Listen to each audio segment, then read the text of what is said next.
Slayer के 11 सबसे ताकतवर कैरेक्टर्स को रैंक करने वाले हैं और नंबर 1 पर वो कैरेक्टर नहीं है जो कि तुम एक्सपेक्ट कर रहे हो। साथ ही इस वीडियो में हम कुछ कंट्रोवर्शियल रैंकिंग्स भी करने वाले हैं, so be sure to check it out. शुरुआत करते हैं 11th strongest character Kyojuro Rengoku से। मुगेन ट्रेन मूवी में रेनगोकू के कैरिस्मेटिक नेचर ने हम सभी को उसका दीवाना बना दिया था। अगर रेनगोकू इतनी जल्दी नहीं मारा जाता तो वो इन्फिनिटी कैसल आर्क और फाइनल फाइट में एक बहुत ही मेजर रोल प्ले करता। हाशिरा बनने से पहले रेनगोकू ने lower moon 2 the flu demon को मारा था, जिसके बाद वो एक हाशिरा बन जाता है और आगे चल के वो अपर मून 3 यानी कि आकाजा को भी बहुत टफ फाइट देता है। शुरुआत में आकाजा फाइट को सीरियसली नहीं ले रहा था, लेकिन फाइट के एंड तक रेनगोकू ने अपर मून 3 को ऑलमोस्ट मार दिया था। नंबर 10 पर आता है गियू तोमियो का द वाटर हाशिरा, जिसे हम इंट्रोवर्ट हाशिरा भी कह सकते हैं। डीमन स्लेयर के पहले एपिसोड से ही हमें पता चल गया था कि ये कैरेक्टर बहुत ज्यादा ही स्ट्रॉन्ग है। गियू उन कुछ चुनिंदा लोगों में से एक है जिसने आकाजा और मुजान दोनों से फाइट भी करी और सर्वाइव भी करा। गियू सिर्फ उसकी ताकत के लिए ही नहीं बल्कि उसकी इंटेलिजेंस के लिए भी जाना जाता है, और इस बात में भी कोई शक नहीं कि करंट जनरेशन का सबसे स्मार्ट हाशिरा गियू तोमियो का ही है। सीजन 1 में हम लोगों ने देखा था कि कैसे गियू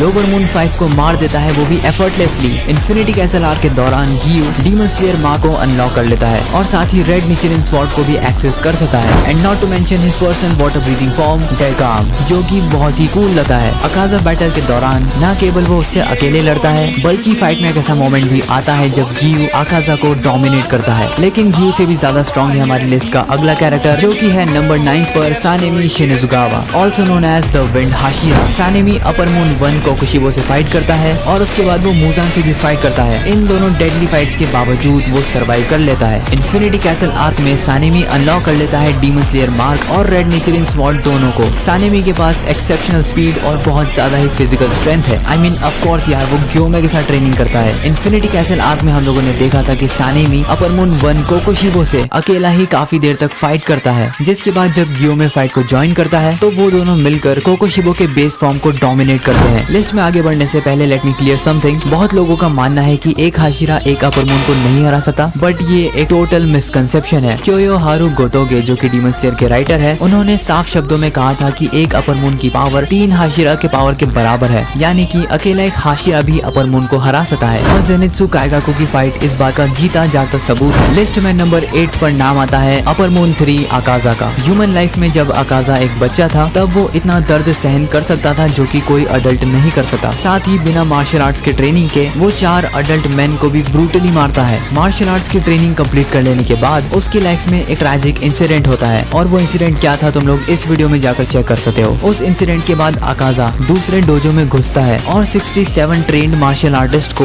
बेयर हैंडेडली मार देता है। आगे चल के इन्फिनिटी कैसल में जब तांजीरो आकाजा का सर धड़ से अलग कर देता है तो समहाउ आकाजा फिर से अपने सर को रीग्रो कर लेता है। आकाजा के पास इमेंस पावर है, साथ ही उसके पास कई 100 सालों का एक्सपीरियंस भी है। साथ ही उसके ब्लड डीमन आर्ट की वजह से वो सानेमी और गियू दोनों से ही ऊपर है। हिमेजिमा गियोमे द स्टोन हाशिरा, जहाँ बाकी सारे हाशिराज अलग अलग टाइप की स्वॉर्ड यूज करते हैं लड़ने के लिए, वहीं गियोमे के वेपन्स हैं एक फ्लेल और एक एक्स। अनडाउटेडली गियोमे करंट जनरेशन का स्ट्रॉन्गेस्ट हाशिरा है, टू द पॉइंट कि इन्फिनिटी कैसल आर्क के दौरान कोकोशिबो खुद स्टेट करता है कि उसने गियोमे जितना ताकतवर इंसान पिछले 300 सालों में नहीं देखा। भले ही गियोमे अपनी आंखों से नहीं देख सकता, लेकिन फिर भी वो ट्रांसपेरेंट वर्ल्ड को सेंस कर सकता है, जिससे वो बहुत ज्यादा ही पावरफुल हो जाता है। साथ ही वो डीमन स्लेयर मार्क और रेड निचिरिन वेपन्स को भी अनलॉक कर लेता है। साथ ही हमने हाशिरा ट्रेनिंग आर्क में देखा था कि कैसे गियोमे रिपीटेटिव एक्शन का यूज करता है अपनी पावर्स को बढ़ाने के लिए, जिसमें इंसान को अपनी पेनफुल मेमोरीज को बार बार याद करना होता है और उसी के थ्रू इंसान की पावर्स मैक्सिमम लेवल पर पहुंच जाती है। अगर आकाजा और गियोमे की फाइट हो तो बहुत ज्यादा चांसेस हैं कि गियोमे इस फाइट को जीत जाए, लेकिन गियोमे हमारी लिस्ट में अगले कैरेक्टर को नहीं हरा सकता, जो कि है upper moon 2 Doma. In terms of physical power Doma Akaza से भी ज्यादा ताकतवर है। साथ ही उसका ब्लड डीमन आर्ट है आइस मैनिपुलेशन, जो कि बहुत ही स्ट्रॉन्ग पावर है। इन्फिनिटी कैसल आर्क में हम लोग देखते हैं कि वो शिनोबू को बिना किसी एफर्ट के मार देता है, बिल्कुल वैसे ही जैसे उसने शिनोबू की बड़ी बहन को मार दिया था, जिसके बाद वो इनोस्के और कानाओ दोनों को ही एक साथ हरा देता है एफर्टलेसली। और स्टोरी में इस पॉइंट तक वो दोनों ही हाशिरा लेवल पहुंच चुके थे। अगर तुमने मेरी ये वाली वीडियो देखी है तो तुम्हें डोमा का पूरा पास्ट पता होगा कि कैसे वो बचपन से ही एक ओल्ड हार्टेड बच्चा रहा है, जिसके पेरेंट्स उसके सामने लड़कर मर जाते हैं, लेकिन उसे कोई फर्क नहीं पड़ता। अगर शिनोबू का पॉइजन डोमा को नहीं मारता तो हम उसका फुल पोटेंशियल देख पाते, which is of course greater than Gyomei, लेकिन वो हमारे अगले कैरेक्टर से ज्यादा स्ट्रॉन्ग नहीं है। नंबर 5 पर आता है अपर मून 1 कोकोशिबो, जो कि obviously one of the strongest character है सीरीज का, क्योंकि वो रियल भाई है द गॉड हिमसेल्फ योरीची का। डीमन बनने से पहले कोकोशिबो बहुत ही स्ट्रॉन्ग डीमन स्लेयर था जिसने अपना मार्क भी अनलॉक कर लिया था। तो अब कोकोशिबो के पास पावर्स का भंडार है। उसके पास डीमन स्लेयर मार्क है, ट्रांसपेरेंट वर्ल्ड वो एक्सेस कर सकता है और वो मास्टर है second strongest breathing moon breathing का। और इस सब के अलावा वो ब्लड डीमन आर्ट को भी एक्सेस कर सकता है। अपने 500 साल के डीमन करियर में न जाने कितने डीमन स्लेयर को उसने मारा है। साथ ही उसके पास मुजान का सबसे ज्यादा ब्लड है क्योंकि इतना सारा ब्लड सिर्फ कोकोशिबो ही हैंडल कर सकता है। कोकोशिबो इतना ज्यादा पावरफुल है कि डोमा और अकाजा साथ मिलकर भी कोकोशिबो को नहीं हरा सके।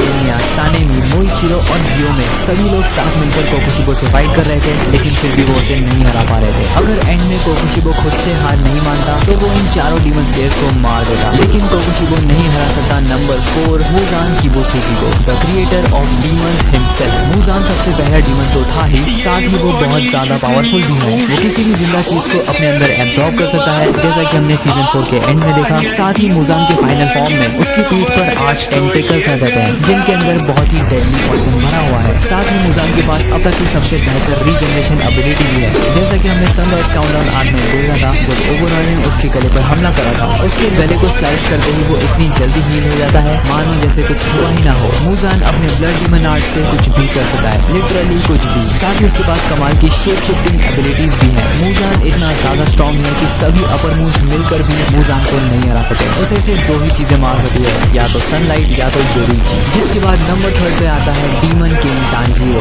फाइनल बैटल के एंड में मुजान जब मरने ही वाला था तब वो तांजीरो को अपना सारा बचा हुआ ब्लड ट्रांसफर कर देता है जिससे तांजीरो एक डीमन बन जाता है। लेकिन डीमन फॉर्म में तांजीरो सनलाइट को भी कॉन्कर कर लेता है और बन जाता है डीमन किंग तांजीरो, जो कि ऑब्वियस